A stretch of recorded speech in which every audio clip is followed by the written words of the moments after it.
Namaskar, welcome to Honest Astrologer. And first of all, my apologies. Last time the video ended abruptly. Reason for it was a power cut, and I thought, कि यार ठीक है इतना हो गया. Let me upload this one. I'll create and upload a second part later on. So this might get recorded on the same day, but you may see it a few days later. I know I was talking about Makar Sankranti, why Makar Sankranti is celebrated. So you have to understand the sign of Makar is the most powerful of all signs, of all 12 signs. This is the power sign. Leo is not the power sign. Maybe it's power sign number two. Scorpio is not a power sign.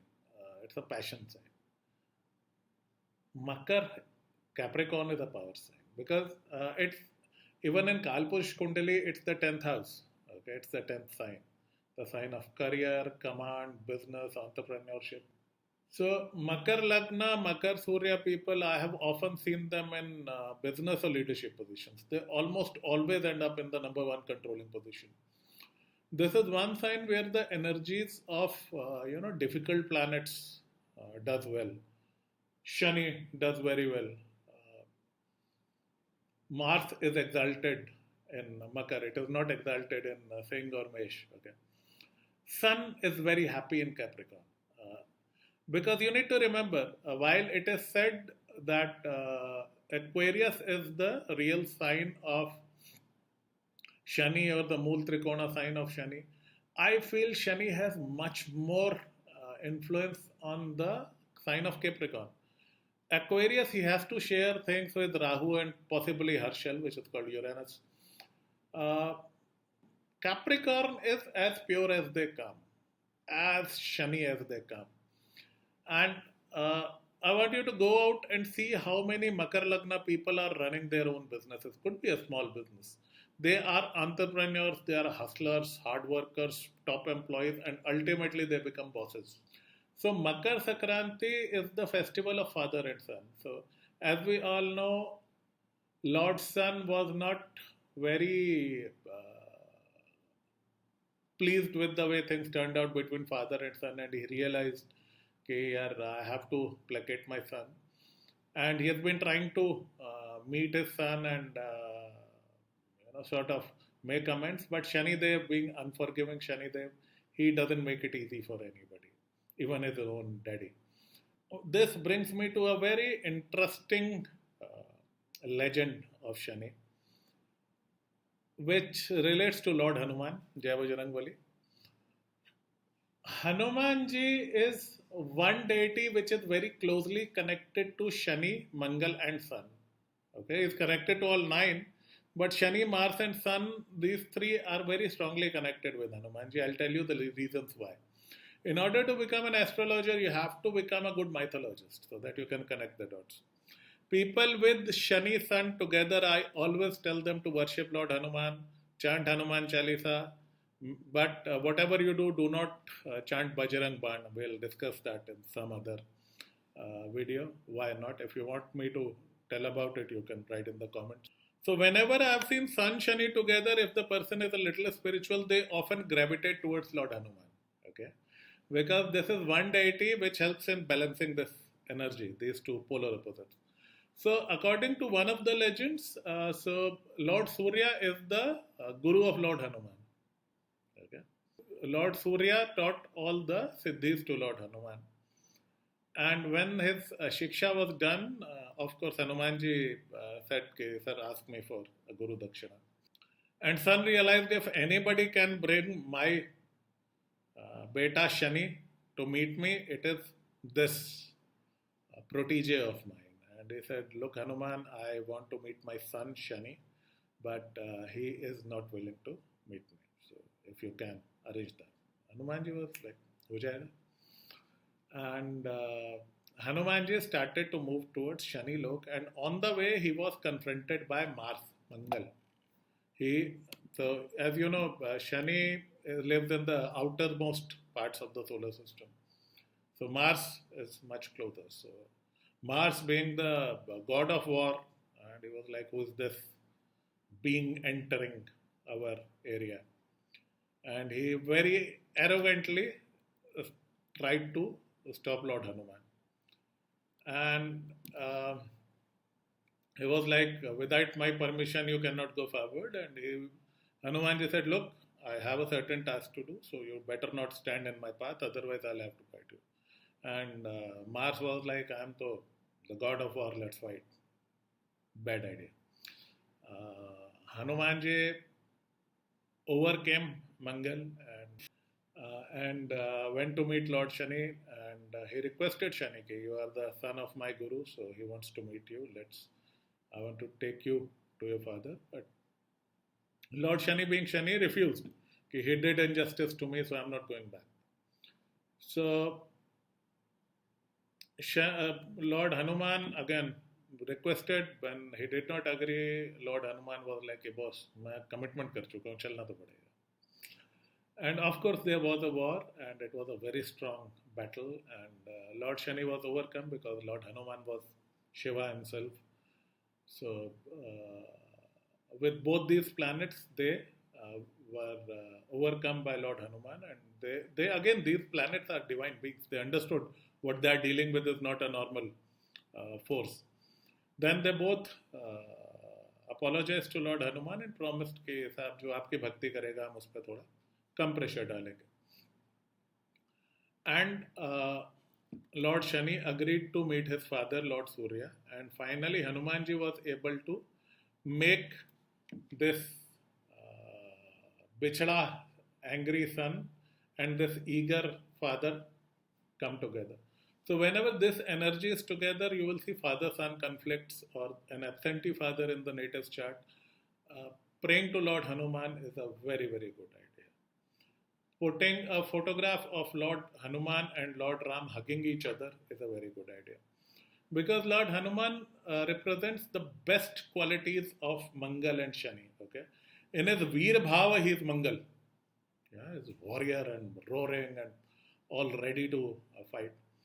In his Das Bhav, in his Seva Bhavs, when he is sitting in the feet of his master Lord Ram, he is Shani Roop.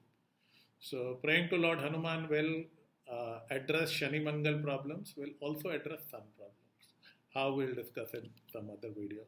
So you worship him in different ways for these three different planets. So, Hanuman Chalisa is one good remedy for almost all of them, particularly for Shani. So, Jai Bajrang Bali. Next legend we have is of Shani and Ravan, the demon king Ravan, the super villain of Ramayana. So he was a Shiv Bhakta, and he had so many blessings from Lord Shiva. He had worked so hard to please Lord Shiva that he was able to control all 9 planets. Now this might create some confusion. If he was able to control all the 9 planets and 9 planets were in his dungeon, in his prison, how did they operate in the rest of the world? So it was confined to the Lanka part. Okay, within Lanka, no planet could do anything without the wishes of Ravan. So there are 2-3 legends about it. One is that he realized which planet is the most powerful, and he used to keep Lord Shani under his throne, under his Singhasan. And Shani was kept face down, so that he could not put his drishti anywhere. And Rishi Narad, realizing that boss Shani has to be liberated, his drishti has to be put towards Ravan somehow, he went and told him that Ravan, you are sitting on him with his face down. He is not able to see how great you are. So why don't you put his face up and you can see how much pain Shani is in, and he'll see how dominating you are. And Ravan, being Ravan, being very arrogant, liked that idea, and he put Shani face up, and that was a big mistake. And the moment Shani looked at him, Hanumanji entered Lanka. So all these things, they sort of come together. So I'm not saying one legend is true or other is false. I respect all the stories. They all have some teachings. They all have some element of truth in them. Then there is a legend of Lord Hanuman when he was creating havoc in Lanka. He liberated all the 9 planets. So in this version, Shanidev is in a deep dark dungeon, and Hanumanji is able to liberate him at last. And then he is out to burn the Lanka. Then another thing which Shani did for the downfall of Ravan was to make Meghnad's horoscope bad. Okay. That is why some people might know I'm very fond of 11th Shani, and this thing will highlight the importance of an 11th Shani. So when Meghnad was about to born, Ravan, using his power, he commanded every planet, you stand in this house, you stand in that house. And Shani was told, stay in the 11th house, hilna nahi, 11th mein rehna. And while every other planet complied, but Shanidev, being Shanidev, he knew if Meghnad is born with an 11th Shani, he will get very, very lucky. And he might become even invincible given that the rest of the 8 planets are supporting him so much. So at the very end of the moment of Meghnad was about to born, Lord Shani slipped in the 12th house. So 12th house Shani is a difficult Shani. It doesn't mean that every 12th house Shani person will only find defeat in life, no. But it was a perfect horoscope, and an 11th Shani would have made it seal tight. You know, I've always said that one Shani alone is so powerful, he can make or break a horoscope. So Shani broke the horoscope of Meghnad. So Raman was so angry that he broke the leg of Lord Shani, one of the legends. But the damage was done. And that is why during the Ramayana war, Lakshmanji was able to kill Meghnad because he had a 12th house Shani. His chart wasn't a perfect chart. So we can see how the Lord of Justice took a personal pain, took a personal hit in order to ensure that the Demon King doesn't become invincible. So while we all suffer because of some Shani period or something, we must remember this planet doesn't have any personal agenda against us. You know, you get what you had ordered. You shouldn't be going around saying कि शनि ने मेरा बाजा बजा दिया या केतु ने मेरा ये कर दिया. It is your karma. They are simply delivering your karma. You order a difficult object. You don't blame the delivery boy.